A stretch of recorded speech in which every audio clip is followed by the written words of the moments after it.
주님께서 여러분과 함께 또한 사제의 영과 함께 루카가 전한 거룩한 복음입니다. 주님 영광 받으소서.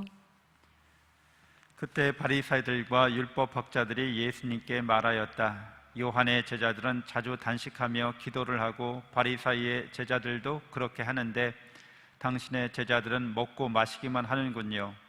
예수님께서 그들에게 이르셨다.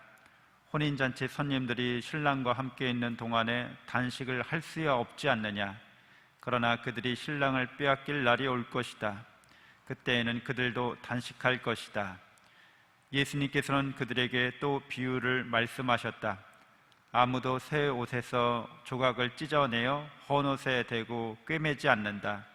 그렇게 하면 새 옷을 찢을 뿐만 아니라 새 옷에서 찢어낸 조각이 헌 옷에 어울리지도 않을 것이다. 또한 아무도 새 포도주를 헌 가죽 부대에 담지 않는다. 그렇게 하면 새 포도주가 부대를 떠뜨려 포도주는 쏟아지고 부대도 버리게 된다.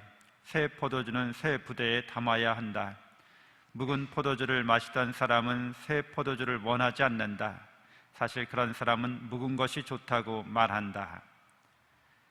주님의 말씀입니다. 그리스도님 찬미합니다. 찬미 예수님, 찬미 예수님 하느님의 복동이 사랑합니다. 사랑합니다. 네, 오늘 바리사이와 율법 학자들이 요한의 제자들까지 예를 들면서 자주 단식하며 기도한다는 거죠. 성경에서 단식 기도는 굉장히 많이 나옵니다. 아주 흔한 기도 방식이었어요. 요즘에는 단식 기도는 주로 이제 개신교에 많이 있죠. 우리 천주교에서도 단식 기도가 있는데, 효소 단식 기도 이렇게 있어요. 저도 가봤는데, 한 5일 동안 단식 기도하면서 효소 좀 이렇게 섭취하면서 하는 기도였는데, 건강상의 이유로도 하기도 합니다. 근데 이 당시에 그 이스라엘 사람들이 하던 단식 기도는 이제 큰 죄를 지었을 때 이제 단식하는 거죠. 그러면서 하느님의 자비를 간구하는 거죠. 잘 알다시피 다윗이 밧세바와 정을 통하고 그 남편 우리아를 죽게 했을 때, 그래서 밧세바에게서 난 첫째 아들이 이제 하느님께 벌을 받아서 이렇게 죽게 된 경우죠. 벌을 그렇게 받게 되는 경우인데, 그래서 다윗이 단식하며 기도하죠.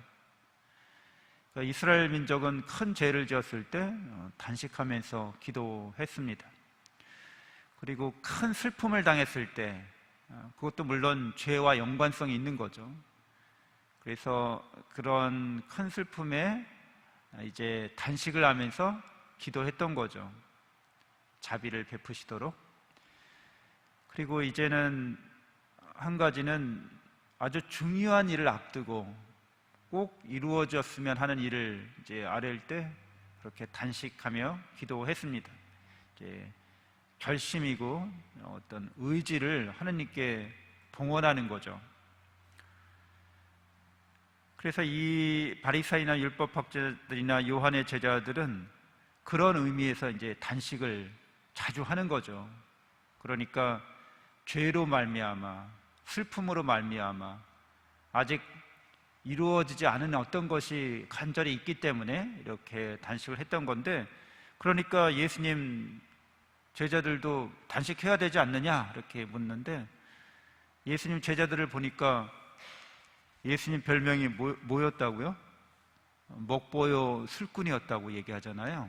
그러니까 예수님의 제자들도 늘 희희낙낙거리면서 먹고 마시는 일에 아주 그 단식은 전혀 아랑곳하지 않고 그렇게 지냈던 모습을 보게 되는 거죠.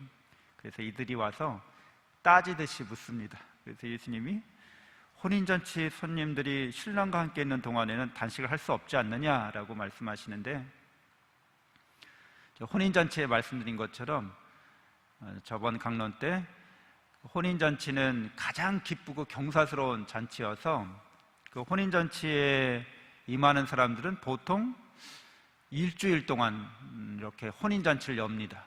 그리고 그 일주일 동안의 혼인잔치 동안에는 율법에 관련된 상황들이 다 면제가 됩니다. 그리고 심지어는 전쟁이 일어나도 혼인잔치에 참석하는 사람들이나 또는 그 혼인잔치를 이제 하고 아직 자녀를 갖지 못한 사람들 경우에는 징집 대상에서 면제되기까지 합니다. 그러니까 이스라엘에서 가장 기쁘고 가장 경사스러운 그런 잔치자리인 거죠, 혼인잔치가. 그래서 혼인잔치에 온 사람들은 이런 단식이라고 하는 것을 상상할 수도 없다는 거죠. 그러니까 예수님은 지금 당신이 오신 게 하나님과 사람들 사이에 혼인잔치라고 말씀하시는 거예요. 아니, 혼인잔치가 벌어지고 있는데 왜 단식해? 이렇게 얘기하는 거죠. 그러니까 무슨 죄로 말미암아서 죄로 말미암은 큰 슬픔을 겪고 또 죄악의 상황에서, 악한 상황에서 벗어나기 위해서 하는 그 단식은 예수님이 오심으로써 더 이상 그런 의미에서 단식을 할 필요는 없다는 거예요. 예수님이 우리를 죄로부터 구원해 주셨고 우리에게 영원한 생명과 영원한 행복을 주시기 위해서 지금 와 계시다는 거죠. 그래서 단식을 할 필요가 없는데 신랑을 빼앗길 날이 올 것이라는 거죠. 우리를 죄로부터, 악으로부터 영원한 죽음에서 구원하시기 위하여 오신 분인데 그 혼인잔치를 그래서 벌여주셨는데 그 혼인잔치에서 신랑을 빼앗아 간다는 거죠. 있을 수 없는 일이죠. 그것은 그 혼인잔치를 하는 모든 사람들에게 크나큰 모욕을 가하는 것이고 아주 인륜을 저버린 일이고 아주 대응망덕한 일이 되는 거죠.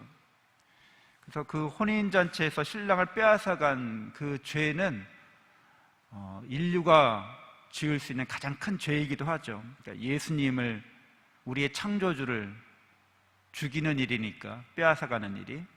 그래서 그것은 예수 그리스도의 십자가를 의미하는데 그렇게 빼앗겼던 신랑이 3일 만에 다시 돌아오게 됩니다.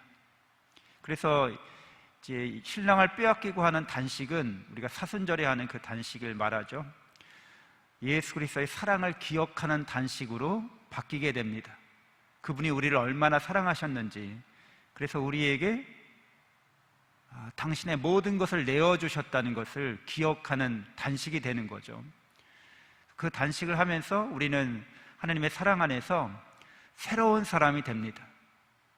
새로운 생각, 새로운 마음을 가진 새로운 삶을 살아가는 사람으로서 이제 예수 그리스도를 닮아가는 우리가 되어지는 거죠. 새 술은 새 부대에 담아야 한다고 말씀하시듯이 우리가 살아가면서 이토록 참되고 영원하신 예수 그리스도의 사랑을 우리 마음에 간직하고 새로운 삶의 방식을 살아가야 함을 말합니다. 그러니까 우리가 죄악과 죽음에서 구원받은 사람이라는 것을 늘 깨닫고 확신하면서 예수님이 그렇게 구원의 은총을 우리에게 베풀어 주셨다는 것을 믿으면서 우리의 삶을 살아가야 한다는 거죠. 그래서 바오로 사도가 데살로니가일서 5장 16절 이하 17절 18절에서 이렇게 말씀하고 있잖아요. 언제나 기뻐하십시오. 끊임없이 기도하십시오. 모든 일에 감사하십시오. 이것이 예수 그리스도를 믿는 우리에게 바라시는 하나님 아버지의 뜻이라고 말씀하십니다. 예수 그리스도를 믿으면 새로운 사람이 됩니다. 그리고 새로운 삶을 살아갈 수 있게 됩니다. 잠시 묵상하시겠습니다.